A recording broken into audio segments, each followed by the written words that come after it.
I don't know what it was. He's walking upright like a man. Sightings in and around Vermont. Bigfoot sightings across New England have been reported. Red glowing eyes, about 7 feet tall.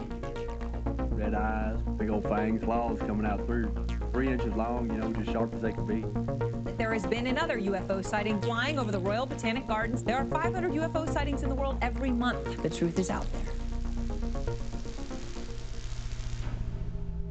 So, Brandon, I see that your daughter is now making style decisions for you. She's You the reached boss, that- man. If a 1-year-old puts bows in your hair, you're keeping the bows in your hair. She calls the shots. That's fair. That is truly fair. I like it. I've got 2 red bows, both on the driver's side of my head. Mm-hmm. So, interesting design choice by her, and figured I'd keep it. Yeah, she's trying some stuff out. Yeah, she's already a stylista. She saw the ads for the Barbie movie with Kate McKinnon as Weird Barbie and was like, I got that. She is in the weird same boat that I am, in that we don't get ads on anything that we consume. Really? Anymore. Oh. Yeah. I'm in like a weird void. There'll be like guys at work that still have cable, and they'll talk about ads, and I'm like, I haven't. It's been so long since ads. So speaking of ads, I get a ton of ads because the 2 services I have, the one service I have is fucking Hulu. And I got grandfathered in on like a deal where I have Hulu and Spotify, and I get like Hulu super cheap. So upgrading to the premium would actually like break me out of the deal, and I'd have to spend way more money on Hulu. So I just live with Hulu, ad-based Hulu forever. Yeah. But Hulu and YouTube are like the 2 main things I watch. So ads are my life. Oh God. There's one ad featuring Snoop Dogg that I kind of love. What?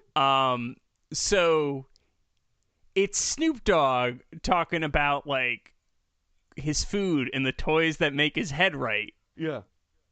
Because he's pretending to be a literal dog in the video. Oh, it's fun. a Petco ad, and it's so funny. Fun. It's so good because he's like, he has a dog toy in his hand, and he's like patting at it like a dog would. Yeah. God.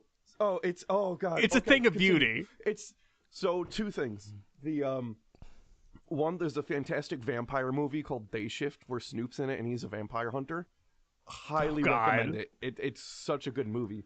And 2, my daughter's old enough where she's gonna be 2 soon.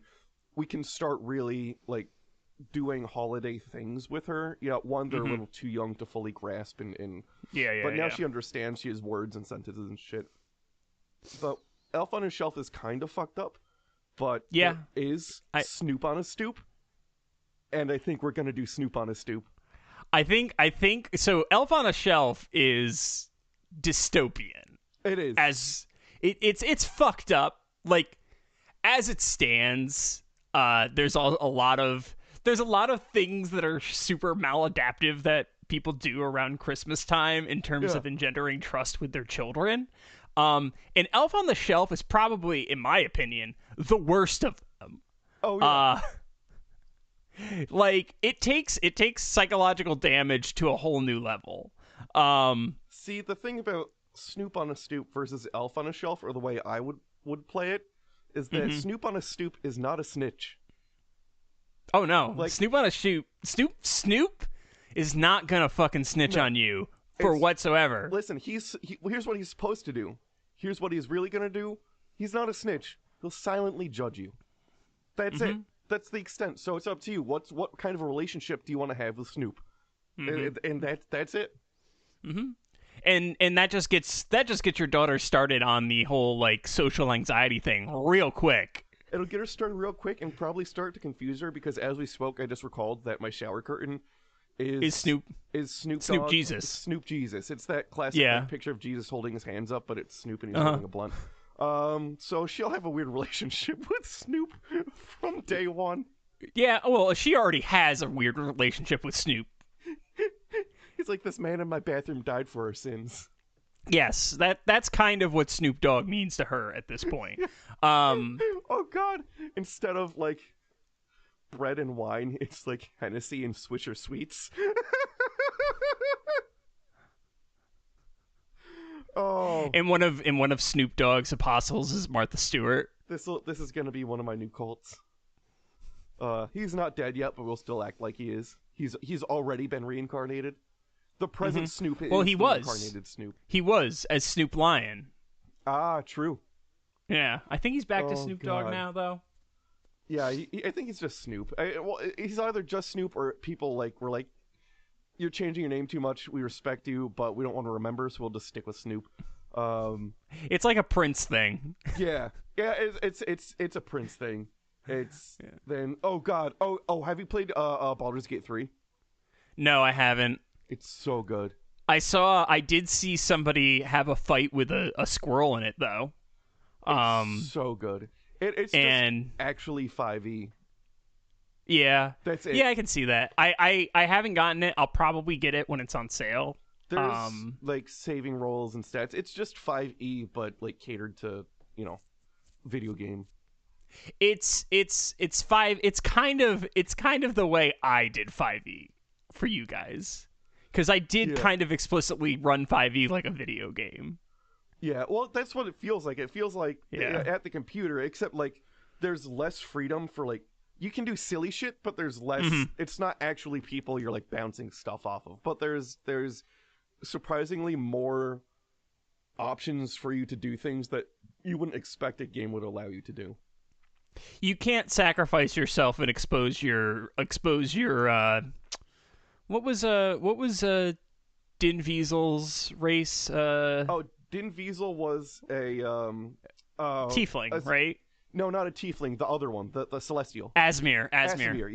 Yeah. Yeah. You can't just take your Asmir titties out and sacrifice yourself to be turned into a stone. So a John, giant. There's nudity. Well, yeah, but like you're not going to be able to. You turn yourself into stone to sacrifice yourself. To stop an island that happens to be Jurassic Park Island from coming to life as the Tarrasque. Oh yeah, and purely because like Din Wiesel got to a point, like I'll start playing a character until I like find the way. Eventually, you find out what the character actually is and the things your character would actually do, and I try not to. I don't try not to drive my character and just act mostly within wherever we ended up discovering what the character was through play. And then there comes inevitably a certain point where like the writing's on the wall. I can tell my character is going to go too far, and for me to like reel the character in narratively for the character doesn't make any sense. That's not. They'd be doing things that are wholly out of character for themselves, so they have to like find a way to sacrifice themselves that fits their oeuvre. Or in the case of like Plundar, just get hammered and like disappear into the woods. Yeah, well, Plundar was getting really out of hand. Yeah. The whole wishbone thing. We don't have to go into detail on that. But I think my favorite thing. So speaking of our D&D campaigns, after Din Wiesel never really died. Din Wiesel was petrified. So like Din Wiesel always had the chance of coming back. But the character that you made immediately after that, the like, what was it, a gnome assassin? Oh yeah, the gnome assassin. I'm doing a wood elf assassin that's gonna once level 3 hits be trickster rogue. Yeah, because it was a gnome assassin who put like all my thing into like disguises and shit, and I like to roleplay as like I'm with the party, I'm not with the party, and I become this innkeeper and with a good disguise. And you and I did a voice. It's the only time I ever did a voice for a character. What was it? Scrumpty something or another? Scrumpty was an innkeeper with like a old-timey coal miner voice from like a Hanna-Barbera cartoon. Yep. And then we get teleported to another plane, and I'm stuck as Scrumpy, and I can't be my other real character, but that also means that I'm stuck doing this voice. And then now every time I have to do a campaign, I have to bring a bottle of water so I can do it for my throat.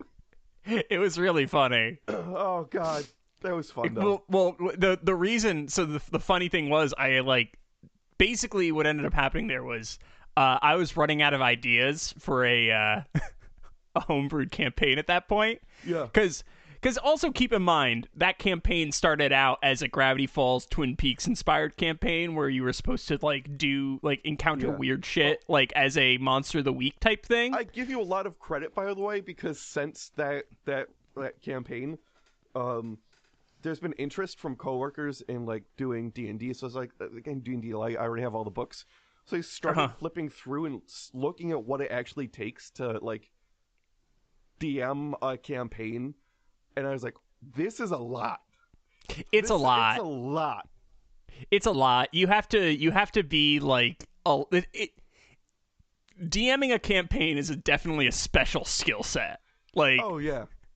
It's definitely not the same as being a player. And I think just from approaching it in the sense of someone attempting to DM for the first time, I feel like it kind of is dog shit to do until you get used to it, where you can, to a certain extent, wing, it's the wrong word, but be able to roll with individual player decisions. Wing it is 100% the correct word, because I literally wrote on one of the pages of, I was, writing up prepping for a session, and then I said, fuck it, wing it, and I wrote it in all caps. I probably have the book somewhere that I think I have a picture of it somewhere. So it was one of those moments where I was just like, nah, fuck it. There's also one of my favorite notes that I've ever made was something along the lines of so-and-so the goblin loves whatchamacallit, XYZ, right? Oh, yeah. And then 3 lines later, so-and-so the goblin is dead. It wasn't Charlie, was it? No. It was Charlie was a halfling. Oh, yes. Yeah. Oh, God. Charlie was a halfling who had the rat equivalent of Sting. Oh, yes. Yeah. Oh, one of the first patches to Baldur's Gate, by the way, there was too much genitals, in the sense that, they would clip through things, or, they would just be out there when they weren't intended to be. What? Yeah. That's such a choice. Usually they replace the model in between, they take the geometry and they don't. If you have a game that has jennies, you don't show the genitals because you don't render them because that's a waste of resources. Just so you know, how Baldur's Gate starts is you hit play, and then the first menu that comes up is, do you want genitals? Yes or no? That's fair. So I'm assuming that this means that in the genitals screen, you clicked yes and just got too much. Just too much. It wasn't intended by the developer. Genital options by race. Baldur's 3 patch stops genitals. I wasn't lying. From poking out of your armor. That's a shame. Yeah. Oh no. My hogs the patch notes tell us that Githyanki penises C and D would clip through some Githyanki clothing, a very embarrassing wardrobe malfunction, and for some reason, one specific to Baldur 3's class and race combo, the male gnome sorcerer was missing its underwear.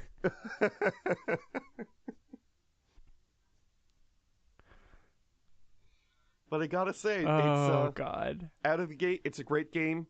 It fucking works, and you get the game, and then you just have the game. They're not like, hey, you want to give us $2 for this helmet or fucking a battle pass or whatever? It's just like, here it is. It works. Oh, man. Got a lot of gnome side boob last night. Yeah. Just aggressive shadow druid side boob. Oh, God. You can choose between a penis or a vagina, as well as pubic hair options, according to Dubrovina. The decision to add this option didn't stem from the inclusion of sex scenes in the romance subplots, but rather because the team decided to make underwear a piece of equipment you would obtain throughout the game, customize, and wear. She explained that the underwear is an extension of the character. Customization is a form of in-universe expression. The question arose, what happens when you take it off? She said, at first we were like, maybe nothing's going to happen. Maybe we're going to have another underwear mesh under it. Who cares? Then I started thinking about it, talking about it, and we realized that for some players, it was just another way to represent their identity. That's kind of amazing. Yeah. Vulva types, uncircumcised penis types, circumcised penis types. There's a whole thing. Tieflings have more circumcised options, by the way. Apparently. Yeah. Can't have as much pubic hair as other races. Dwarf, very hairy or no hair at all. Halfling, very hairy or no hair at all. Yeah, I blew Dragonborn, character customization, so I didn't go that deep into it. Dragonborn, no pubic hair and only one type of penis. Okay, well, that's a we probably should start the episode. We can start. Yeah. So this is Cryptopedia. It's a thing that we do every other week. I'm John. I'm Brandon. And so funny story, talking about genitalia kind of dovetails into this week's topic a little bit in a weird, fucked up kind of way. So Brandon, have you ever looked into lost media at all, as a concept? How familiar are you with it? Not so much with lost media. I will say I semi-regularly watch the Found Footage Festival YouTube channel, which is people. Yeah. It's collected lost VHS tapes in a lot of it. My favorite one is what's that pizza joint? Pizza Hut. Employee training VHS tapes were very fun. Okay, so it's you're familiar with kind of the found footage type. Yeah. That's more found footage than it is lost media, because you're operating from a different from the perspective of how the thing is discovered. You're actually approaching it from the opposite direction, as in nobody knew that this thing necessarily existed and then this was found, as opposed to people think that this thing existed and then they found it. Gotcha. So videos about lost media are kind of some of my favorite types of videos to have as background noise, right? No. Oh, is it time to wrap up? Yeah, it's time to wrap up. We're done. I yawned. It's over. So despite being familiar with much of the subject matter this week, I was introduced to a new concept in a post by Truth is Fiction YT on the r cryptozoology subreddit. So I was browsing r cryptozoology looking for potentially interesting topics, and then I kind of saw this post where this person posted what is cryptid lost media? You know, what is cryptid lost media? What isn't cryptid lost media? Blah blah blah blah blah, right? And I was like, this is kind of interesting. This might be worth going through, just because there's probably some interesting stuff in here. Or at the very least, there's probably some interesting stories in here. Yeah. Not so much the stuff as being actually interesting, but the stories surrounding it being interesting. Because a lot of them are there's a video that supposedly exists,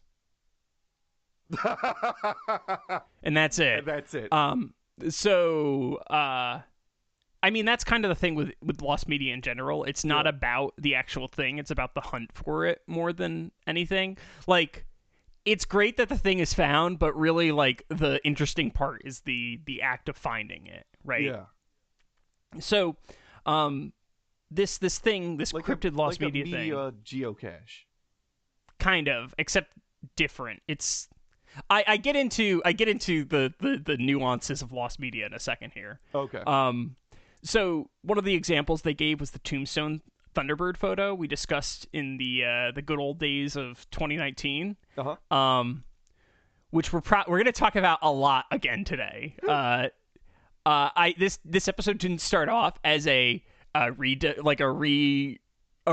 of that episode, but it kind of became a redo of episode 20 of this podcast. So, gotcha.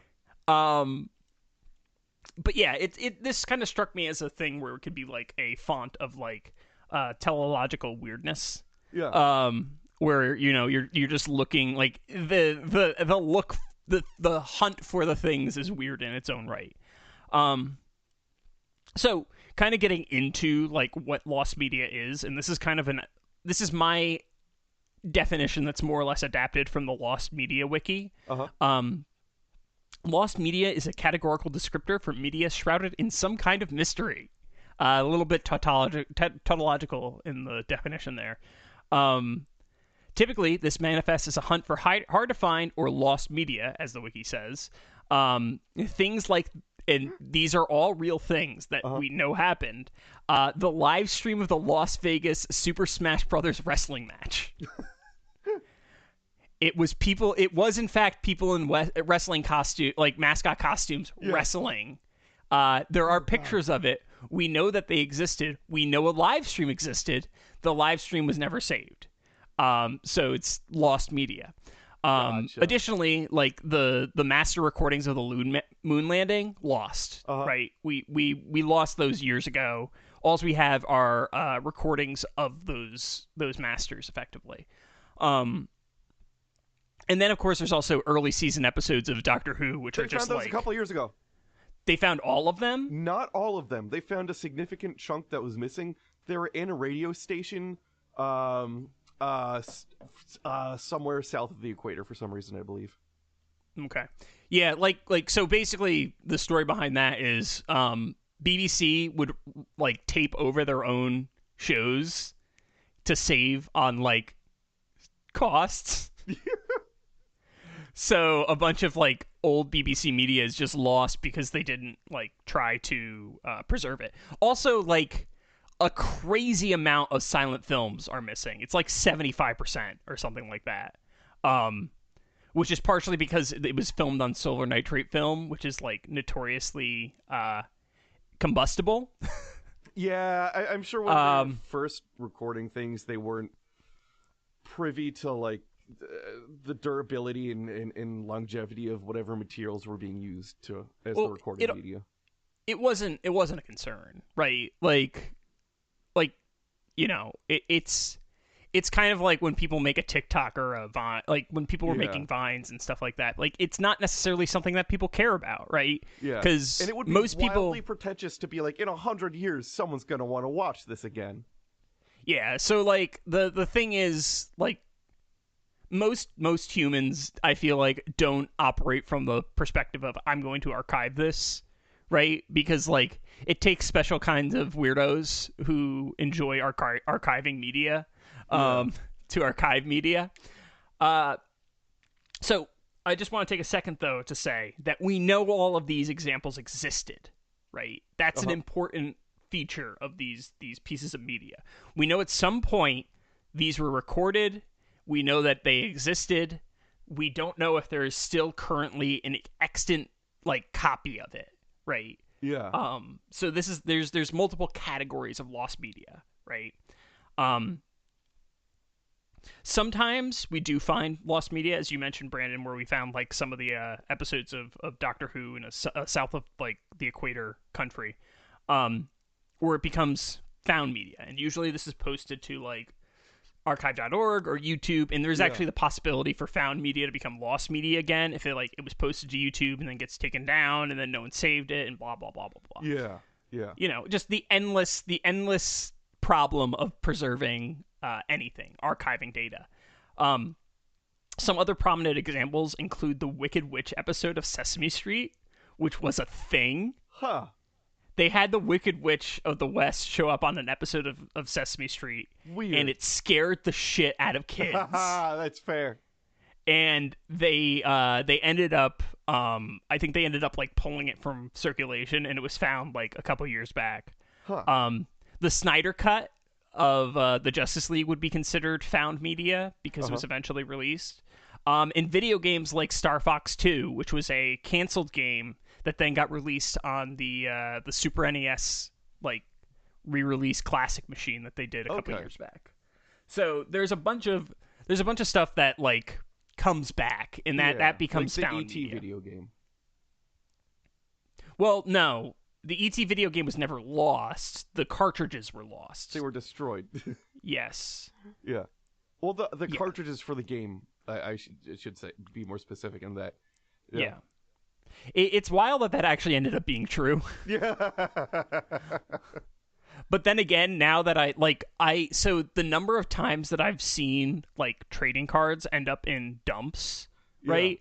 Like I saw somebody find like pallets of Modern Horizons 2 in a dump, and I'm just like, well, but the thing is, it's cheaper to trash it and then claim a loss than it is to sell it at cost, right? Like, so they do that. That's what they did with a bunch of fucking Funko Pops. They've destroyed a shit ton of Funko Pops. Yeah. Because it was cheaper to destroy them than save them. Yeah. You know. It's good. Yeah. It's a good extension of our consumerist lifestyle. Yeah. Yeah. It's kind of like not being able to like taking the ball home with you when you're done. Yeah. With a game, it's like, nah, fuck you. I'm going home and this is my ball. Or to make it to take it to a more a more accurate extreme, taking a switchblade to the ball and then walking away. Yeah. like GG, just fucking no re. God. Oh. So sometimes, however, media is confirmed to be permanently lost. Unarguably, this is the most common form of media, right? We create media for as long as we've had access to sticks and stones, and not everything is going to be preserved. We are ephemeral creatures, and our creations, as a result, are ephemeral, right? Like I said before, the silent film era films are pretty much like case in point of that. Plus, like the countless books and journals and photographs that people have taken, right? Like that are just they're functionally lost. So like you have to, and then or there's like it wasn't the guy that found Troy was like not an archaeologist but an amateur archaeologist. So in the process of discovering the city of Troy, he destroyed also parts permanently destroyed significant portions of the city of Troy. Yes. Yeah, it's kind of like the nature of I could be existence. Getting which city it was wrong. I think it's it Troy, might be though. Troy. I mean, that's happened a number of times, right? Like, I think somebody found like dinosaur bones on their property, and they were watching like somebody or they found like an archaeological site, and they were watching people dig it out, like the archaeologists, and they're like, I can just get my backhoe and like just get this out for you. Man, these guys are using hand tools. That's gonna take forever. Yeah, that's basically what happened. So here though, things get super fucking complicated, right? Yeah. Because we don't know that all lost media existed, right? And this is where things get really muddy. Oh, right? I think I know where this is gonna go. So for every lost episode of Doctor Who, or that one episode of the Triptychast that we made back in like 2012, there are hundreds of thousands of partially remembered bits of media, right? If not millions. There's probably an infinite number of bits of lost media that exist out there, right? In terms of like things that people think existed, right? Like just think of stuff that you saw when you were a kid, and like, did that actually exist, or is that just your child brain connecting dots, and then you rewrote the memories over the years? Like, I remember like a fun place in Kingston, like one of those like places, like a party place. Yeah. And like I have vague recollections of it, but like it's so nebulous. Dinosaur and if Days? I tried to, it might have been Dinosaur Days. But you see, here's the thing: I don't know if that's correct, because you said Dinosaur Days. I made the association. I don't know if that's correct, because that's the nature of memory, right? Memory is ephemeral, right? Yeah. So sometimes this turns out to be real shit, right? Like the Clockman, which was a weird 70s Czech animation that was first talked about on a Bungie forums. On the internet, at least. Or Cracks, which was a somewhat unnerving short from Sesame Street. Yeah. It presents a muddy ontological question, and ontology is like the nature of reality. How do we know something does not exist? Right? This is a serious question, right? How do you know that something doesn't exist? And, you know, this is a familiar question for most people because it's usually applied to the existence of God, rather than the clips of Sesame Street. Yeah. So fundamentally, the scientific method is not methodologically capable of answering this question. Fundamentally, you can't, right? Because the scientific method relies on the concept of falsifiability. Yeah. At least the current model of the scientific method. That's the commonly accepted methodology by which we do science, right? In statistical reasoning. It was originally described by philosopher Karl Popper. Briefly, to explain it, if something is falsifiable, there is a way to show that the claim is untrue, right? For example, if I put my hand on the stove, I will be burned is a falsifiable claim, right? There are conditions that, like, this is true, we can identify, right? But there's also conditions where it's like, well, you know, the stove's off on this case, so I didn't get burned. But the second I turn the stove on, the conditions have changed, and like we know that logical statement is invalid, right? Yeah. Because we can invalidate that statement, right? Mm-hmm. Or at the very least, we can say under these conditions, this statement is true, right? In contrast, a claim of something existing is non-falsifiable, right? So like. Saying that, like, there is a stove that exists that will not burn you when it's on and heating things up. Yeah. Right? Induction That's... stove. Ooh, mister, I talk about induction stoves. But, like, if you didn't have an example of that, right, and you just said that existed,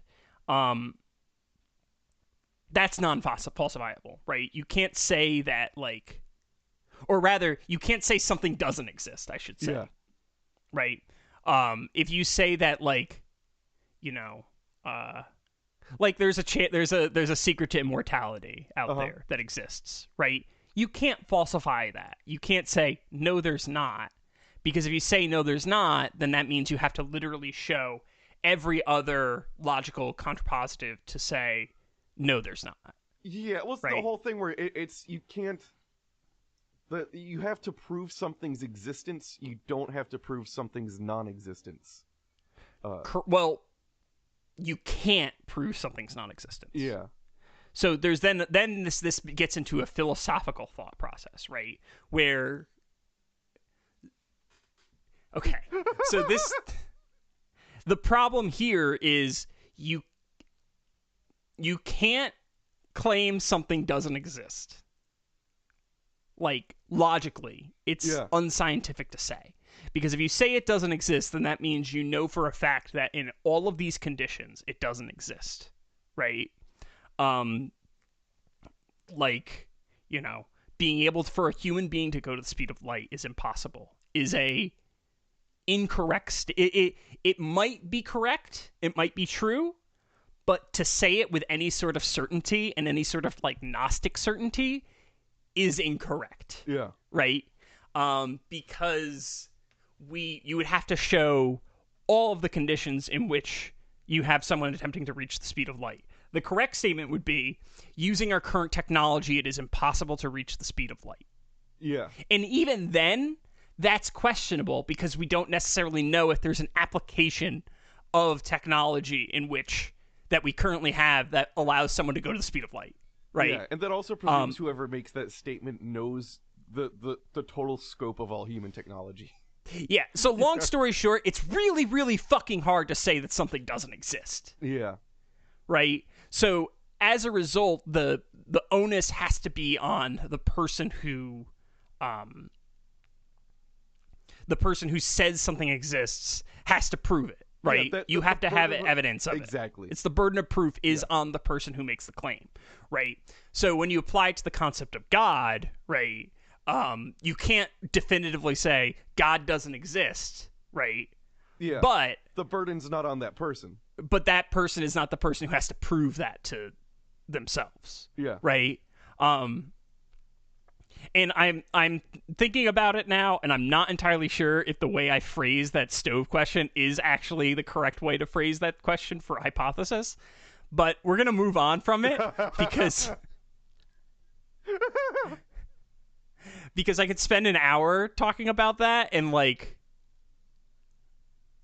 it's one of those things that warps my brain a little bit. Because most of the time when I do science, I'm a social scientist, right? So I'm saying, I think that I hypothesize that people will behave this way, right, in these conditions. Then I talk to them or do a survey, get the data, then I basically look at the data and attempt to prove that. Basically, I have to say, okay, do they not act in this way in these conditions, right? And if they don't act in this way in these conditions, then that means my hypothesis was correct. Yeah. Right? Or like, there's a I said that wrong. God fucking damn it. Basically, what you need to prove is that the null hypothesis, the condition in which the conditions you say are happening don't happen, right? Yeah. Is false.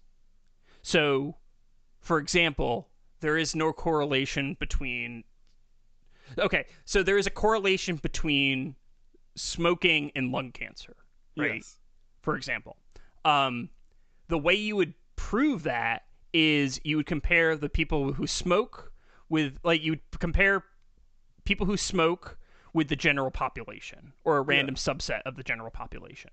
And then you would say, is there a difference statistically between these two things, right? Yeah. And that's at its core what falsifiability is, right? Yeah. I probably just spent way too fucking long talking about falsifiability, but it's something I personally struggle with because I want to make sure I have it right every time. Yeah. So I spend a lot of time thinking about the concept of falsifiability. I probably spend too much time thinking about the concept of falsifiability, to be completely honest with you, but that's just my cross to bear.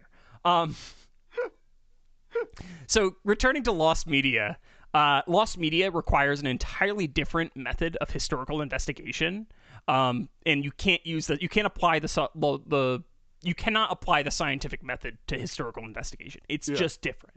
Right? Because the scientific method is a process of asking questions, right? It is a methodology. It is not the only methodology to find out information, but for like proving like physical facts or physical like hypotheses and things along those lines, the scientific method is the most valuable way of doing it. When you're talking about historical things, like you can't really apply the scientific method to, everything, right? There's going to be cases where you can apply it, but it's to basically don't use everything becomes a hammer, everything becomes a nail. Oh, God. I'm moving on. I'm fucking my brain. I am like all but dissertation. Everything becomes your thumb if you have a nail gun. Pretty much. Pretty much. Everything becomes your thumb if you're me and you're trying to explain something that is central to your whole, like, existence as a human in your career, because you're so anxious about getting it wrong that you've overthought it to the point that explaining it is difficult. So I'm not going to delve too deeply into historical methods of like investigation, right? Which is really, best guesses and like process of like elimination and things along those lines. Dismissing the claim that something is like actually lost media is nearly impossible, right? As I said before, you have to accept the null hypothesis that the media does not exist, and you cannot accept the null hypothesis. That is central to the concept of the null hypothesis. You can only reject it. Yeah. Right? So, back to the cancer thing, smoking doesn't have any impact on, like, the incidence of lung cancer, right? That would be your null hypothesis, and you would reject it by showing there is a condition in which this applies. Yeah. There we go. That, honestly, I probably could have just said that sentence, and we could have replaced about 10 minutes of what I was just saying, which I think is why I wrote, like half of what I just said wasn't in the script. No. It was me extending what was in the script because I'm John, and I'm a ball of anxiety, and I am so worried about getting these fundamental things wrong that I will over-explain things to you. So... In fact, to give an example, the Clockman short I mentioned before, if you accepted the null hypothesis that it was non-existent, right, in 2016, you would actually be invalidated within the span of a year, because it was discovered that O Paradive Sali, which is the short's actual name, was found in 2017, right? So the thing was actually found. So the hunt for lost media itself is kind of an analog for cryptozoology, right? Because both frequently present non-falsifiable claims that cannot be actually investigated properly through the scientific method, which is why most cryptozoology is in fact pseudoscience, because you cannot apply the scientific method to a non-falsifiable claim. So there's also kind of like this irony in cryptid lost media, because it's believed by some to be the required evidence to prove the legitimacy to some extraordinary claims, right? Yeah. So it's complicated, right? And now that I've spent 25 minutes talking about what lost media is and why it's complicated, and it's hard to say that lost media doesn't necessarily, like, that lost media doesn't exist, which really I could have just said, it's not possible to know that lost media doesn't exist. I love that there's like an alternate reality to John somewhere recording the same episode. In the first 40 minutes, he goes, "Let's talk about cryptid lost media. It's complicated," and then just moves on.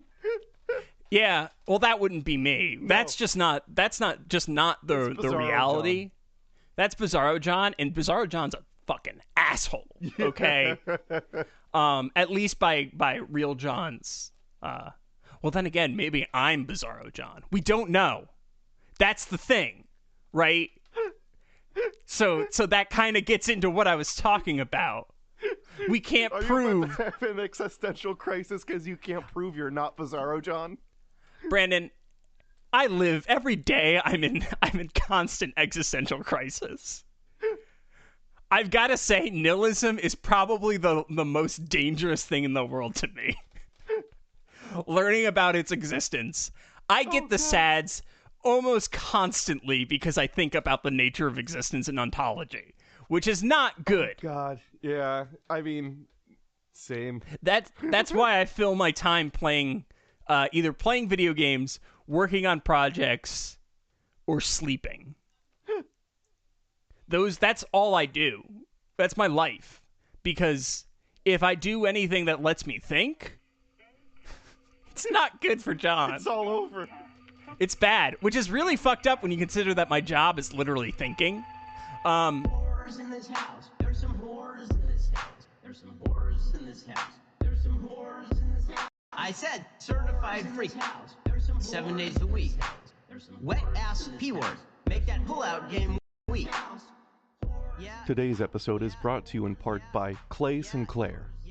Found on Twitch TV/Sicarius23, he's an OG jackalope that John and I played Phasmophobia with, and Clay and John made Paranormal Rage together. Be sure to check him out on his streams, because it's a solid good time. Right in your face. Swipe your nose like a credit card. Hop on top. I want to ride. I do a kegel while it's inside. Spit in my mouth. Look in my eyes. This P-word is wet. Come take a dive. I'm gonna go through the post that Truth is Scarier Than Fiction, which is a YouTube channel that has so many fucking subscribers. Oh, jeez. Like I think it was like 40,000 or something like that, and I'm immediately jealous. So they have this they made this infographic type thing, right? Yeah. And I'm gonna go through that infographic really quick. Basically, it's this thing that is like, what is cryptid lost media, right? And they say a cryptid is best defined as an animal that science doesn't recognize as currently existing, which is pretty fair. I'd say that's fairly accurate, but also it kind of it lacks nuance. Yeah. It lacks nuance, and you know what? At the risk of spending another 30 minutes of me talking about nuance, but it's because cryptid literally is referring to hidden, like cryptozoology is hidden zoology, so it's talking about animals that are not necessary. I had this actually happen excuse me, last Friday. we needed to write one sentence, and it was probably about a 40-minute time period in which way, and it wasn't long. It was something. It would have been like 5 or 6 words, and it took us about 40 minutes to choose the correct word for one of the words in the sentence, because like, even though they all roughly mean the same thing, the difference between that slight difference does make a larger difference, when it gets out to the broader population. So it took for way too long. Now imagine that, but that's every sentence in a 10-page paper. Yeah. And that's what writing a academic paper feels like. So, Cryptid Lost Media. Encrypted lost evidence is evidence of a cryptid's existence that can't be located. Something can still be lost if it's been partially released, or if its location is known but has not been released to the public. So, that's a succinct way of explaining what I spent a lot of time explaining, but Yeah. I care about, like, the philosophical implications of this. And I'm John, and I'm going to spend... This is our podcast, and I get to decide on every other episode how much we talk about a philosophical concept, so we're fucking talking about it. So, Lost Media, Cryptid Lost Media is in some ways an extension of Lost Media as a whole.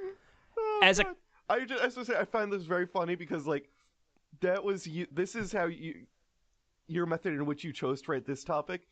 I found another topic to write about yesterday, and I chose it because I think the name's a little bit funny.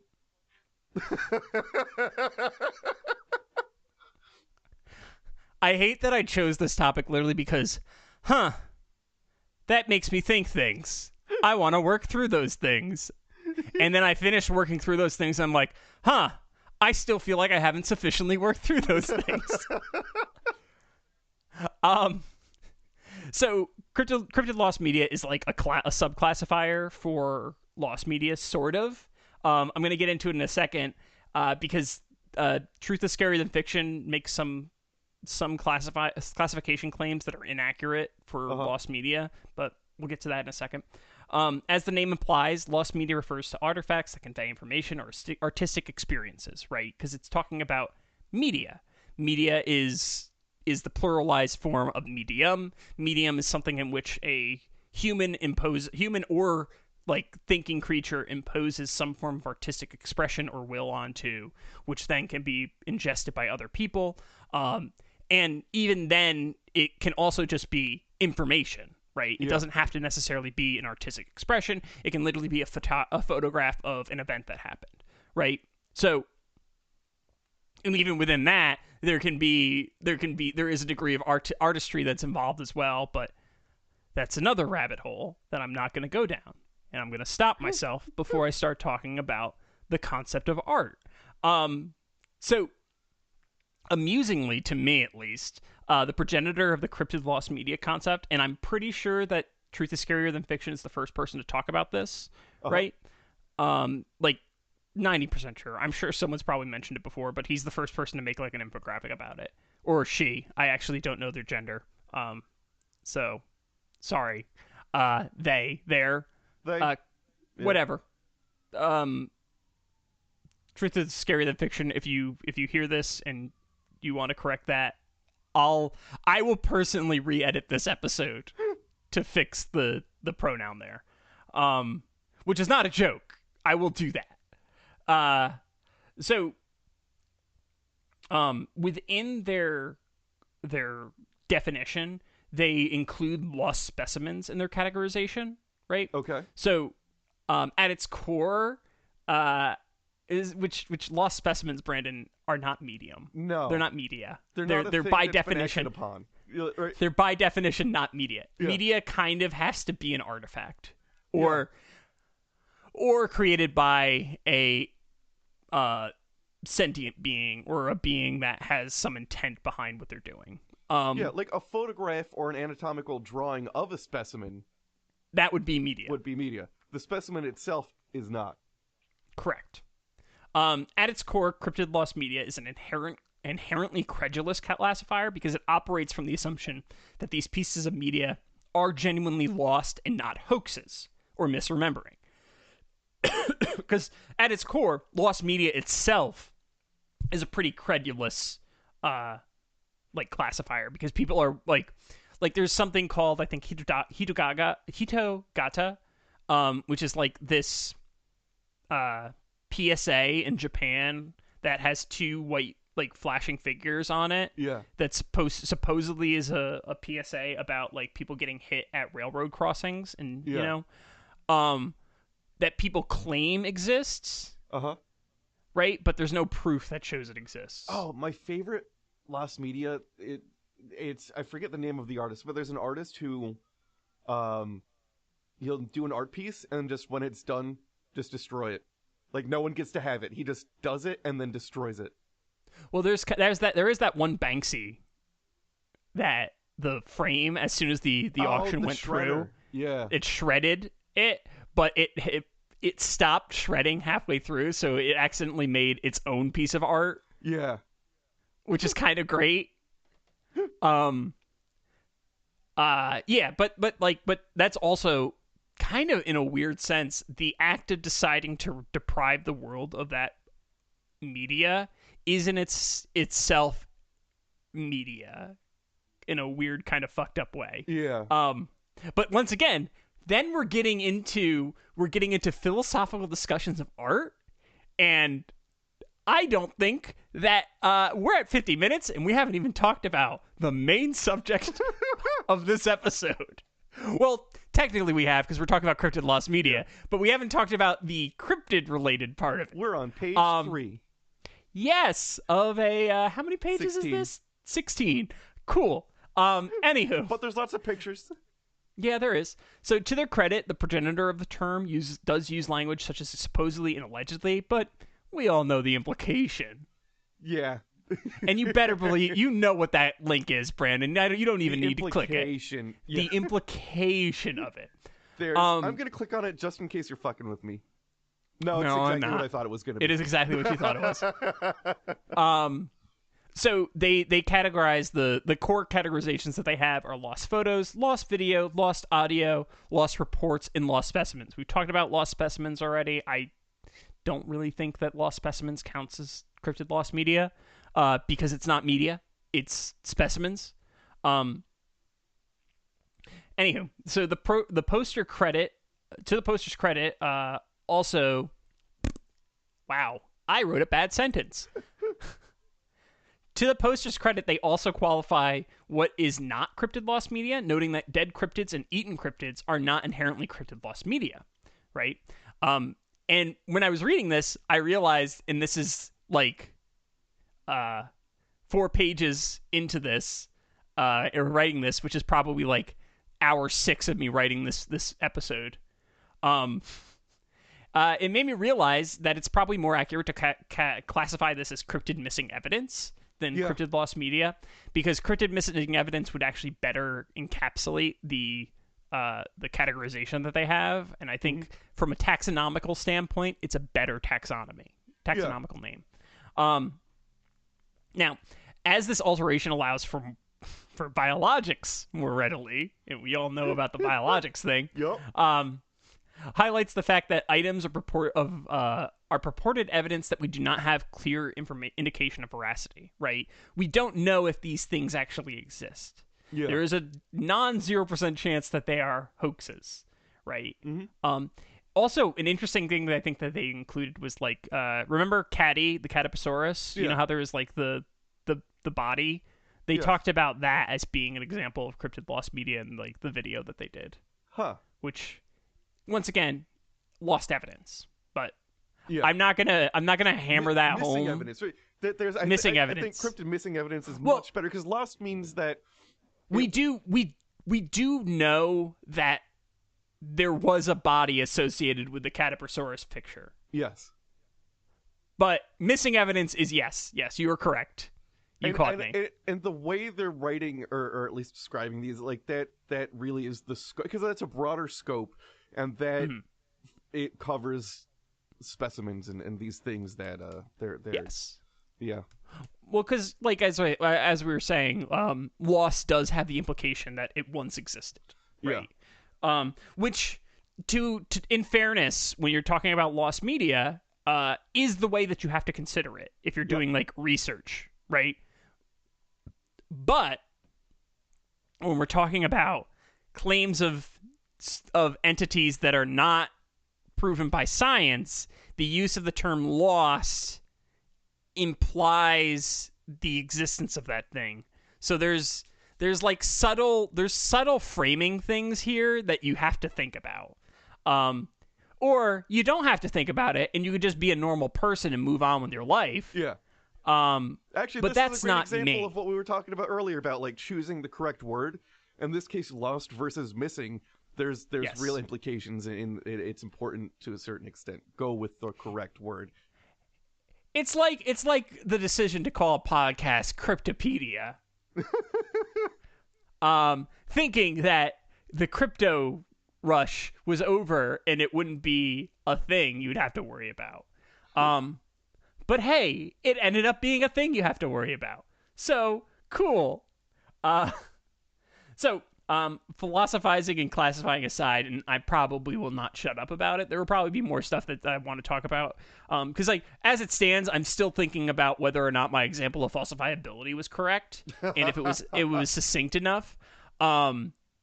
Which I hate, because there's this part of me that's like, I want to go back and redo that because I'm not confident that was actually accurate. You want to start from the top? Yeah, a bit of me kind of wants to restart this whole episode at an hour in, and given the fact that we started early because you had to start early, but whatever. So I'm gonna start, and I was intentionally this was initially intended to be a grab bag episode. Yeah. And I was gonna start with my favorite supposedly missing pieces of cryptid media. Which is the Tombstone Thunderbird. I talked about this in episode 20, and we're going to talk about it in its entirety again. Because I realized that I left out some pretty interesting things around it. Should I just drop episode 20 in right here? You could, but then you'd be missing data, actually. Oh, okay. As I mentioned earlier, we covered this in a previous episode of the podcast, but it's literally been 4 years, which I hate, since we talked about this. So let's take a minute to go through the story. The Thunderbird is a large avian-like cryptid of varying sizes and descriptions, which is important because in one version of the story, it's the size of a 747. In other versions of the stories, it is not. Generally, people will assign the moniker of Thunderbird to any number of supposed sightings of large birds, right? I try to pin down a hard definition of the modern Thunderbird, but I don't think it's super consistent beyond like, oh man, that bird is too big. Yeah. But like, also people consistently fuck up with aerial identification of sizes because they don't have proper reference points, which I think we also talk about in the Thunderbird episode at length. It's hard to do size like scaling when you have frames of reference. Yeah. Right? Anywho. More importantly, Thunderbirds are a recurring motif in Native American traditions, frequently representing agents of change. But we do talk about that in far more depth in episode 22 of this podcast, so I'm not going to go over it again because it's not relevant to this particular instance, because in this particular instance, the use of the term Thunderbird is not applying it to the Native American version of it, in my opinion. People might be co-opting the Native American myth and legend into the discussion of a modern cryptid, but I do not think that it is. I don't think it's appropriate or correct to link those two things together beyond the fact that mentioning that other people link these two things, because even if the Tombstone Thunderbird exists, it is a distinct entity from the Native American Thunderbird, and there's no question about that. We talked about that. We talk about like the use of like indigenous cultures, mythologies to like to provide a sense of like validity to claims of cryptids, and like how that's kind of fucking problematic. Yeah. especially when we're talking about, like, you know, Thunderbirds are particularly good for this because, you know, we got the rope in. Which, hey, funny thing about that, Thunderbirds have also been co-opted by young Earth creationists who assume they are not in fact birds, but surviving pterodons that look nothing like we would have expected pterodons to look like. Which is a topic I've yelled about at length on episode 16 of this podcast, where we cover the rope-in, the appropriation and manipulation of indigenous people by nemesis of the pod, Jonathan Whitcomb, who does actually feature in this story slightly. Not, like, in a meaningful way, though. So returning to Tombstone, this particular iteration of Thunderbird did not begin as a Thunderbird story. In fact, in its initial publication, the Saturday, April 26, 1890 edition of the Tombstone Epitaph, the article describes the creature as a winged monster resembling a huge alligator with an extremely elongated tail and an immense pair of wings. So it's not mentioned as a Thunderbird, right? It's not described as a Thunderbird. It's not described by any existing historical definition of the Thunderbird based on various traditions, right? Yeah. Moreover, after being killed by some dudes, it was measured to be 92 feet in length, with wingtips spanning 160 feet, with a description that's closer to a 90s conception of Quetzalcoatlus than it is a bird. That being said, we do know that the Tombstone Epitaph article is real, right? We have an example of that particular. We have that media. We have it. Yeah. Here enters the lost media portion of the story, however. In the original article, the author claims that the men who killed it intended to skin it and send it east for examination. Here, if we use Truth is Fiction YT's initial taxonomy of cryptid lost media, we have a potential lost media in heavy quotes because, once again, it's a specimen, not media. Yep. But interestingly, this is not the thing that people care about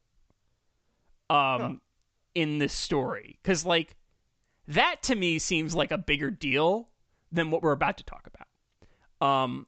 Because that's, like, a physical specimen, right? Yeah. And, like, conceivably, if they sent, like, bone samples and things along those lines, you could do, you know, you could do stuff with that. Yeah. There's things you could do with that, right?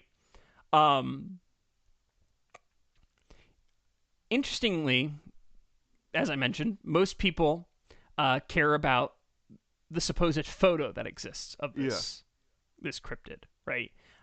It's a convolution that occurred in 1963 in the May issue of Saga magazine, which is a men's magazine, mind you, which is going to be important in a second. And it was introduced by a man named Jack Pearl in an article called "Monster Bird That Carries Off Human Beings!" ! Yeah, attention grabbing. Yeah. Unfortunately, I can't personally find a copy of the article. It may be an anthology, but the preview doesn't point to the whole article being shown, but instead, like, a snippet of it and then people talking about it. And I'm not willing to spend $9 for a chance at that, because I already have all the quotes that are, like, relevant and important. Yeah. Right? So, like, I'm not going to waste my time buying that book and, like, fucking around and finding out when the articles that they do have, like, examples of are not the complete articles, which is baffling to me. Absolutely baffling to me. Because then that's not really an anthology. That's just, like, snippets with modern people writing about story. Like, that's just book reports. Yeah. So I was, however, able to find the relevant portion on a Weird Arizona article that we referenced the last time we talked about this particular subject, right? Yeah. So the Tombstone Epitaph, and this was not said necessarily in the original. This is slightly edited for the sake of consistency and, like, flow. Published a photograph in 1886 of a huge bird nailed to a wall. The newspaper said it had been shot by 2 prospectors and hauled into town by a wagon. Lined in front of the bird, 6 grown men with their arms outstretched fingertip to fingertip. The creature measured about 36 feet wingtip to wingtip. So, few things here, right? And there's a artist depiction by Andrew Minier of the supposed Thunderbird photo.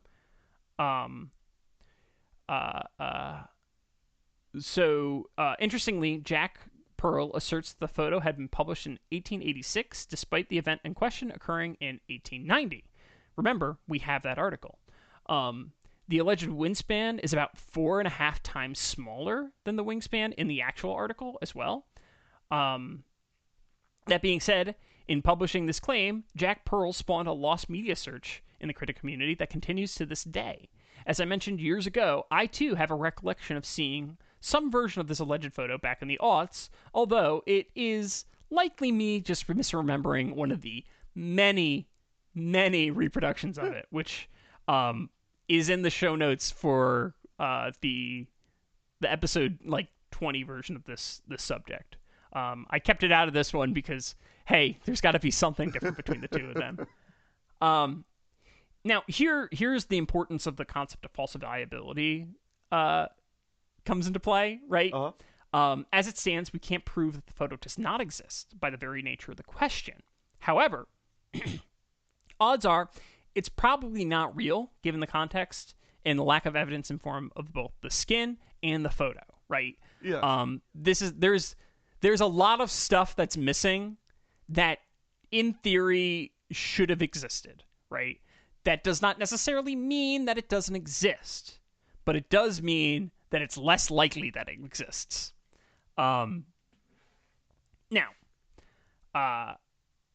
This has not stopped, however, people from latching onto the story, because let's face it, giant birds are cool as fuck. Hell yeah. Right? Like let's just be real. Yeah. Big birds, cool as fuck. Big bird, cool as fuck. Hell that yeah. motherfucker's got a pet elephant. Yes, he does. It's easy to imagine. It's also very easy to imagine a giant eagle rather than other cryptids, right? Yeah. Like, it's just easy to do. It's a very low-hanging fruit in terms of like conceptualization and like capturing the imagination. You don't have to imagine some weird three-legged monster like if it was the Enfield Horror. You don't have to imagine that there's like some plesiosaur that's in a lake, right? Yeah. You've never seen a plesiosaur in real life. You've just seen photos of it. Or a lake. I mean, some would say lakes don't fucking exist. They don't, actually. They're all just big ponds. That's it. There's no actual lakes in the world. They're just ponds. Hang on. Man. No, you keep if going. Anyone now, lives that near... just made me want to go down a rabbit hole. You keep going. If anyone lives near the Great Lakes, they're going to be so mad at me. So, in fact, Brandon, there exists a similar event that was published in May 31st in the 1901 edition of the Frederick City, Maryland paper, The Citizen. All in the water story, within a pond is within the photic zone, whereas that's not true for lakes. So there is actually a hard definition that differentiates lakes versus ponds. I mean, and that it's that in lakes, the sunlight doesn't necessarily wholly reach the bottom. But then that means that there are things that I would consider ponds that are lakes by that definition. Just a really deep pond?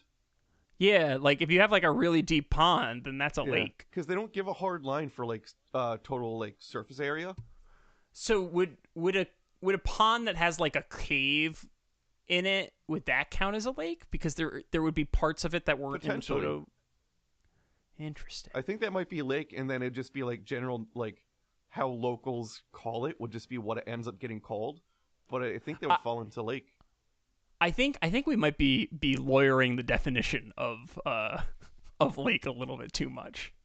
Oh, and a body of water less than 1/2 acre is a pond. Is a pond, yeah. So if it's greater than 1/2 acre, and it's deep enough where not all sunlight passes through the water, then you got yourself a lake. Huh. So conceivably, you could make it a lake pretty easily. Like 1/2 acre, digging out a 1/2 acre is a lot, but like it's doable. Yeah. Like you could rent a backhoe and make your own lake based on that, and then you could like be like lakeside property. Just the weird lake guy. Yeah.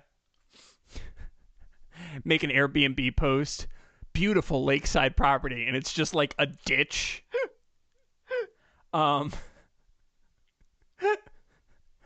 Okay. So getting back to the story, there was a similar event that was published in May 31st in the 1901 edition of the Frederick City, Maryland paper, The Citizen. In the story, one Edward Zimmerman shot and killed a monster bald eagle with a wingspan of about 7 feet that was nailed to the side of a barn. Now, this is a far cry from the Tombstone Thunderbird's 160 feet or Pearl's iteration of 36 feet. It could evoke very similar imagery, right? Yeah. And it's within reason that a reader might have seen the photo, along those lines, right? And this is the specific article. Last Tuesday afternoon, the 28th, Mr. Edward Zimmerman of Pleasant Hill shot and killed a monster bald eagle in the vicinity of Figa's Mills, which measured within half an inch of 7 feet from tip to tip. The bird has frequently been seen in the vicinity before, but was first seen by Reverend Father John Gaffney of Frederick, who happened to be... Is that a Q? That's totally a Q. Oh, no, that's just a speck on the photocopy. Who happened to be in the vicinity at the time. The bird is nailed against the barn of Mr. Zimmerman at the crossroads near Pleasant Hill Church. Right? Yes. So here lies one of the pitfalls of human cognition and the concept of lost media as a whole. Humans have extremely robust visual memories, right? Yeah. From an evolutionary perspective, it allows us to adapt to our environment quickly and organize spatial memories for travel, hunting, and gathering, right? However, this memory is a bit of a shit show in terms of visual detail. Yeah. Not only that, but people generally misremember visual details in similar ways, which was indicated in Prasad and Bainbridge's study of the visual Mandela effect. And Brandon, I have a little test for you. Okay. I have 2 photos here. Yes.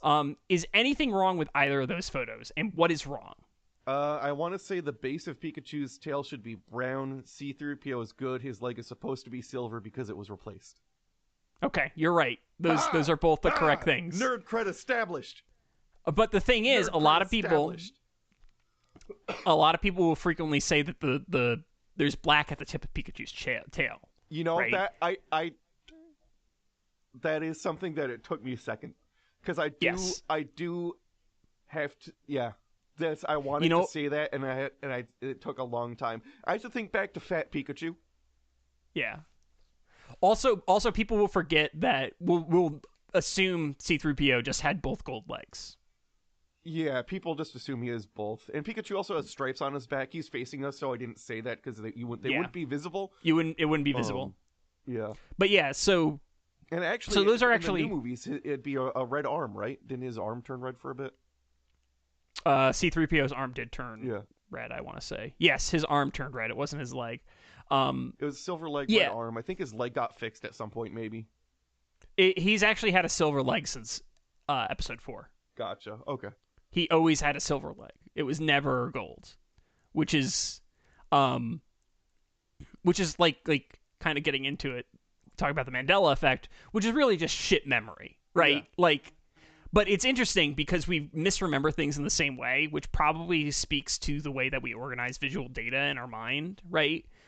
If we misremember things in consistent ways, that probably means that our cognition organizes visual data in a specific way. That's why so many people think Berenstain Bears were spelt Berenstein, right? Yes.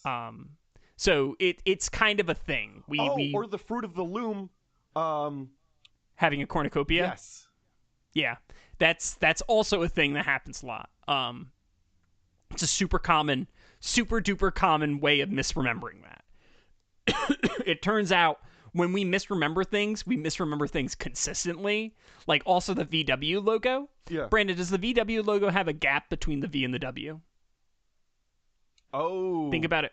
My gut wants to say yes. It does, because I saw one yesterday. Okay. But a lot of people will say no. Yeah. It's a thing. It's very easy it's easy to misremember these things, and people bizarrely misremember them the same way.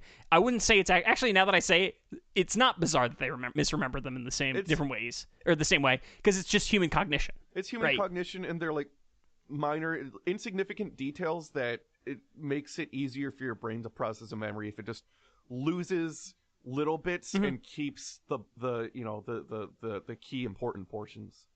Yeah, it's now we're not going to get into a cognition rabbit hole now too. We've already gone down too many philosophical and our academic rabbit holes, so we're not going to do that. But it stands to reason that at least some lost media, especially cryptid lost media, could be misinterpretations of visual data, right? Maybe someone saw a picture of an eagle pinned to a barn and then read Jack Pearl's story, and our brains naturally connect those two pieces of data to make new falsified information, right? Because independently, both of those things are data. They do not have actual context, and then the act of adding, like visualizing it, adds the context to it. I also will say, if the photo...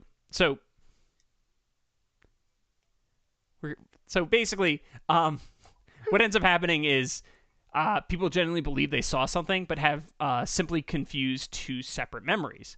Personally, I think Jack Pearl hoaxed the Thunderbird story, drawing on existing stories to make a more salacious article to fill out one of the issues of Saga, and a magazine which he was a managing editor of. Now, also keep in mind, if he really wanted... So he has a claim that this thing happened and there was a photo of it. If he really wanted to like make the article like really good, he would have included the fucking picture of the photo. Yes, absolutely. Right. And if he was a journalist worth his salt, he wouldn't have reported on the photo without knowing about the photo. But then again, this is a men's magazine. It's not about journalism. If he was a journalist worth his salt, he'd be writing for Teen Vogue. I hate the world. I really hate everything. It's awful. It's pain. He's saying that because it's true, by the way, and no one picked up on that reference. Yeah. BuzzFeed was also like a place for journalism for a while too, which is horrifying. I hate it. I hate it here. However, this is not the belief of all members of the cryptozoological community that this is a hoax. Now, there's several theories for this, right? There's the, in quotes, skeptical version of events. Editor of Strange... Wow, that was bad. Editor of Strange Magazine, Mark Travinsky, posits an alternate explanation behind hoax for the origin of the Thunderbird photo. While I'm not fully convinced he believes this hypothesis, he suggests that Jack Pearl's original source may have been one H.M. Cranmer, a supposed witness of the Thunderbird who had submitted a letter to Fate in September 1963. In the letter, Cranmer mentions multiple sightings of the Thunderbirds. He also adds the lore of the Tombstone Thunderbird, like he adds to it. Yeah. Sometime about the year 1900, two prospectors shot and carried into Tombstone, Arizona on a burrow one of these birds. When nailed against the wall of the Tombstone epitaph, its wingspan measured 36 feet. A picture showed 6 men with outstretched arms touching, standing under the bird. Later, a group of actors dressed as professors were photographed under the bird, with one of them saying, "Shucks, there's no such bird, never was and never will be." Huh. So, Travinsky suggests that Pearl may have seen this letter before in its publication in Fate and used it as a source for his own article. Personally, I'm not convinced, as a September publication of a magazine could have absolutely affected an article posted in a men's magazine in May. Could it absolutely have been affected by a men's magazine published in May, right? Yeah. Like, that's a decent chunk of time for someone to write a letter to the editor and have seen and read an article, right? So I don't necessarily know if I don't know if causally this makes a whole lot of sense. I disagree with Travinsky's conclusion, but I recognize that it does express some degree of skepticism regarding the provenance of the photo story. Because, like, kind of embedded in that, there is this degree of, like, well, maybe this is also, like, a hoax perpetrated by other people, or it was, like, never a hoax, but, like, people recreating something that supposedly happened but never happened. Yeah. You know, like, there's a lot of layers to that. And I think that it's an overcomplication of something that is probably just Jack Pearl lying for the sake of selling papers. Fair. I feel like that's and like, he was a fiction writer too, I think. So, like, it's not that fucking weird. Yeah. Right? Like, it's not that huge of a gap. Anywho. Here, another Cryptopedia alumni enters the fray in the discourse surrounding the Tombstone Thunderbird photo. Ivan Sanderson. And Brandon, do you remember Ivan Sanderson at all? I don't, but I know the answer because it's written in bold above the header. Yeah, you do. The header kind of gives it away. Yeah, you do. Yeah, you do. So, a British biologist and writer is one of the progenitors of modern cryptozoology. Born in 1911 in Edinburgh, Scotland, he acquired an MA in both biology and ethnology from Eton College in the 1930s. So, you know that he probably had some great takes about people of different races. Yeah. Almost definitely. He had some opinions. Sanderson was a frequent nature writer and made a number of appearances in media starting in 1948. Interestingly, Sanderson's animal business, in quotes, would have him renting and borrowing animals in the New York City area for various media appearances. In 1952, he would purchase 25 acres of land in White Township, New Jersey, to create his own Ivan Sanderson's Jungle Zoo, a roadside attraction featuring a collection of 45 rare animals, which I think he just might have been 1952 Tiger King, but I'm not sure. That's a lot what it sounds like. A New Jersey roadside jungle zoo. He might just be 1950s Tiger King. Yeah. The zoo would be destroyed in 1955 by New Jersey's natural enemy, the hurricane. Speaking of hurricanes, last night there was a really bad thunderstorm in our area. Yeah. And I was driving back from Jersey. Oh, God. And I drove through, like, the Newburgh area, and the roads were starting to become washed out as I was driving, and it was scary. Oh, yeah. Tornado watch, bro. Was it a tornado watch? Yeah. That would explain it. I don't know if it was, like, through the specific path you would have taken, but yeah. I hate the fact that I didn't get a warning. It's, it wasn't, I didn't get one, but the next county over did. That's, like, they're pretty close. Like, it's a 15-minute drive difference. Like, at that point, just issue it to, like, the surrounding counties. Yeah. Whatever. Anywho, Sanderson was also a follower of the work of Charles Fort, the creator of the concept of, like, Fortean studies, which is, like, you know, kind of the underlying theme of, like, paranormal research in general, right? Resulting in a vested interest in the paranormal, with subjects ranging from Bigfoot and sea serpents to, of course, Makole Membe. Oh, good. He's also known for his 1961 book, Abominable Snowmen, which was published by Chilton, a publishing house known for its automobile manuals. Oh, fantastic. The book was not well supported in its time and got absolutely shredded in a book review by William Stratus Jr., and I just want to take a minute to read this because this is savagery at its purest. Unfortunately, the author's concept of what constitutes scientific evidence will scarcely be accepted by most scientists. His standards are unbelievably low. Indeed, his entire argument is based upon two types of evidence, namely footprints and reports, many of which are obviously of questionable reliability. It would be foolish and quite unscientific to state categorically that the creatures are of the sort described in the book can simply not exist. But the burden of proof rests not on, as Sanderson obviously believes, the shoulders of those who do not accept the current evidence of their existence. It rests upon the shoulders of those who affirm their existence, which is something we've talked about at length. And if it weren't bad enough, Sanderson also backed an obvious hoax in Clearwater, Florida. To quote an article by Benjamin Radford, Ivan Sanderson was badly fooled by tracks he confidently proclaimed would be impossible to fake. Oh, good. In 1948, and for a decade afterwards, giant three-toed footprints were found along the beach in Clearwater, Florida. Sanderson, described as a man who was extremely knowledgeable of many subjects and had done more field work than most zoologists do today, Greenwell, 1988, spent 2 weeks on the site of the tracks, investigating and analyzing the tracks and consulting other experts. He concluded that tracks were made by 15-foot-tall penguins. Now, in 1988, Tony Signori admitted that he and his friend had made a set of cast iron feet, attached them to high-top sneakers that they then used to fake the print. Unfortunately, or maybe it's fortunate, Sanderson would not see the hoax revealed as he died in 1973 at age of 62. And those are the impossible fakes in question. Yeah. There's a photo of the actual hoaxing tools that they used. Returning to the Tombstone Thunderbird photo, Ivan Sanderson claimed not only to have seen the photo of the Tombstone Thunderbird, but to have had it himself. The story gets incredibly convoluted here. Incredibly. So this is me attempting to unpack it a little bit. Yeah.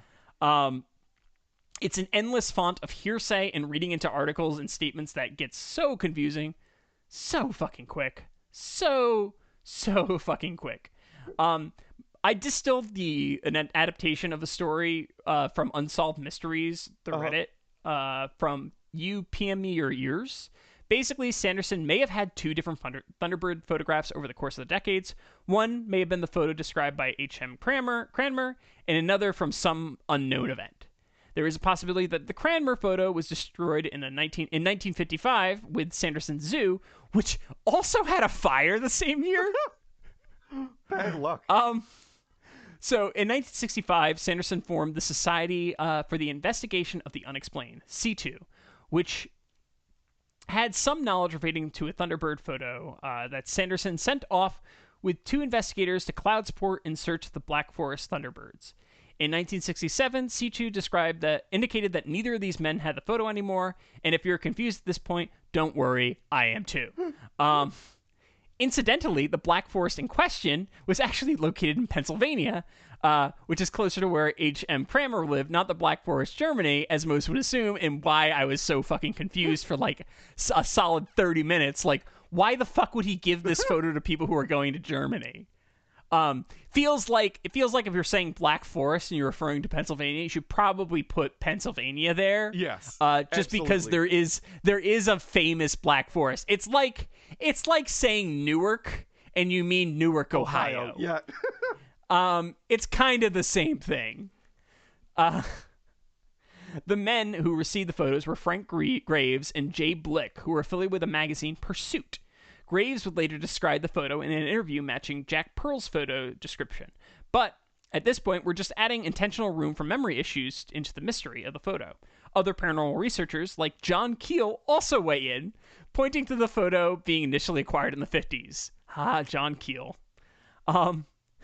Notably, in the exploration of Ivan Sanderson's supposed ownership of the Tombstone Thunderbird photo, there is no clear evidence beyond the anecdotal, a fact that holds true for all the supposed sightings of the photo, whether they be first-hand viewings or as reprints in magazines such as Fate and National Geographic, which, because they have, we have all of the copies of those, we have an archive of those, we categorically know that they did not print the photo. This is not like a this is one of the cases where we can falsify a claim. Yes.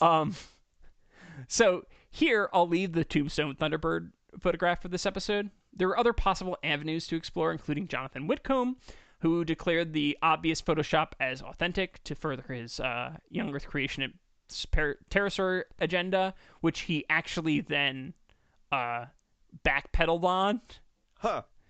In a follow-up, like he edited his article to backpedal, which is surprising to me. And a hypothesis that propaganda imagery might have contributed to the collective Mandela effect, because there was apparently photos of soldiers standing in front of a bird for war propaganda from World War II. As I noted above, I can't categorically say that the photo doesn't exist, but the evidence is not really in its favor. Yes. And I was going to do a lot more of this episode, but that ended up taking, it ended up being a very long time to talk about the Thunderbird photo. So I'm just going to fill in with a very short little apparent cryptid lost media thing here that I don't think we could ever in a million years make a full episode. And Brandon, we're gonna this is just fucking hilariously strange. As far as I can tell, the origin of the story is from Philippe Caudre's 2009 book, A Guidebook to Hidden Animals, which we've used for this podcast before, because I'm pretty sure you uploaded the PDF to our our thing, our shared drive, Google Drive. There are no hits on this story before that date in Google searching. The cryptid in question is from the Dominican Republic of Congo, known as the spiny-backed chimpanzee. Allegedly, sometime between 1997 and 2002, a unit of American Marines witnessed a group of 13 chimpanzee-like creatures. These creatures were said to have moved upright bipedally, which is strange for chimps. Usually they're not actually walking around bipedally. They're typically on all fours. They can walk bipedally for short stints, but that's not usually how it goes. And they stood between 1.35 and 1.5 meters tall. They had a uniform gray coat and most conspicuously had rows of sharp porcupine-like spines covering their back. Hell yeah. Allegedly, these spines would stand on end when the creature was excited. The animals worked in groups and were said to have been seen killing another animal. Huh. The lost media in this story is an alleged classified 3-minute-long tape of the creatures. The content of this tape is not described by Philip Codray beyond the presence of the aforementioned tape. And while I won't go into too much depth, because that's pretty much all of the depth of this this Sonic the Hedgehog chimpanzee. Gotta go fast. It's remarkably convenient that this chili dogs. He really is. That was actually the animal that they were fighting. Was just a chili dog. It's remarkably convenient that the evidence supporting this claim is inaccessible to the general public and hidden behind military classification, because supposedly it shows marine activity in the Congo, which I'm pretty sure it's the American Marines, and what the fuck are you guys doing in the Congo in the first place? I don't know, whatever. Probably. I mean, anytime we're in the global south, we're not really doing good things historically. No. Let's be real. America does not have a good history with the global south anywhere. No. I defy you to show me one example of us doing something good in the global south. I wouldn't even say good. I would just say non-atrocity. Yeah. So, in the credulous eyes of the cryptozoological community, this likely false tape has... Wow, I really just dropped the ball on sentence structure here, because I wrote, this likely false tape enters into the annals of cryptid lost media. Yeah, he said anals. There may have in fact been footage that resembles this. However, we will never know how accurate to the description of the events they actually were, right? We don't know. It's probably fake. It's just funny. That's all. But that's everything that I got for this week. Yeah, I might do more about cryptid lost media. I'm not sure. This just ended up becoming me redoing the Thunderbird episode, and then talking about philosophy for a bit. Yeah. Fun. There we go. If you enjoyed the podcast, our website is cryptopediacast.com, Instagram, cryptopediacast. I'm not going to mention... we're at Cryptopediacast on the other thing of the platform that has no name. Our email is cryptopediacast@gmail.com and us at cryptopediacast.com. My sinuses have been killing me lately. Yeah, we have a Patreon, and I'd like to thank our jackalopes, Marty Von Party, Bird Schneider, Len Woodsharp, Matthew Smith, Bushcraft Kelso, and Will Smith. Is that right? Did I update that? This is I copy and pasted this one from the New York Holy Stone, so this is accurate as of at least 2 weeks ago. You re-added this one in? Yeah. You just added this? Yeah, okay. I just added this, yeah. Okay, good. So that's accurate as of 2 weeks ago. So we're going to assume that's right. If we're wrong, well, I guess Brandon's going to give you a commercial. Yeah. If you enjoyed the podcast, be sure to rate, review, subscribe. If you have any monster requests or stories, be sure to send them in. We have a merch store now. It's etsy.com/shop/Cryptopedia merch. Sinclair. Wait, I re-added one below. Oh, wow. Scroll down. Read the second one. Read the bottom one. Yeah, you totally forgot Clay Sinclair. No, Holy I didn't. shit. Scroll down. There's 2 of them. No, you forgot Clay Sinclair. I forgot Clay Sinclair. We all forgot him. We didn't forget Clay Sinclair. Because as part being a jackalope, as this time I did, if you're a jackalope and you want, I do commercials for jackalopes. Like the one that you heard earlier that I put in. Oh, wait. Now I'm super confused, Brandon, because, like, now there's different stuff. I'm opening up the Patreon. Do your plugs. I'm making sure that we actually thanked everyone. Yeah. Oh, and the jackalope, so I'll make you a commercial to put it in an episode, so if you like one, hit me up. We also have a merch store, etsy.com/shop/cryptopedia. Merch and jackalopes get 20% off all of those things as well. You can find me on Instagram at donkey_hands. My website is boyerb.com. My email is brandon@cryptopediacast.com. And I'm on that other social media thing as well. Okay, so looking at the list, this is the definitive list. Will Smith. Yes. Bushcraft Kelso. Yes. Lenwood Sharp. Hell yeah. Bird Schneider. Uh-huh. Marty Von Party. Yes. And Clay Sinclair. Aha. There we go. So that is the current jackalopes. Okay. So if you want to follow me, I'm on Instagram at Mew2057. Which must not be named, is at JF Dunham.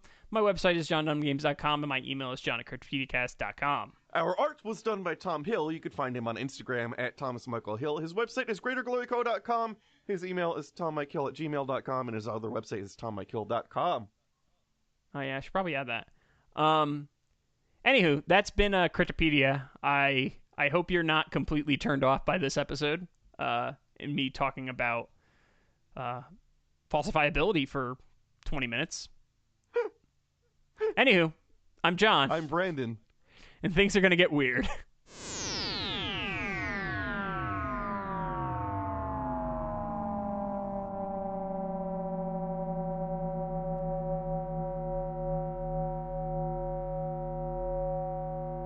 Whores in this house. There's some whores in this house. There's some whores in this house. There's some whores in this house. I said certified freak house.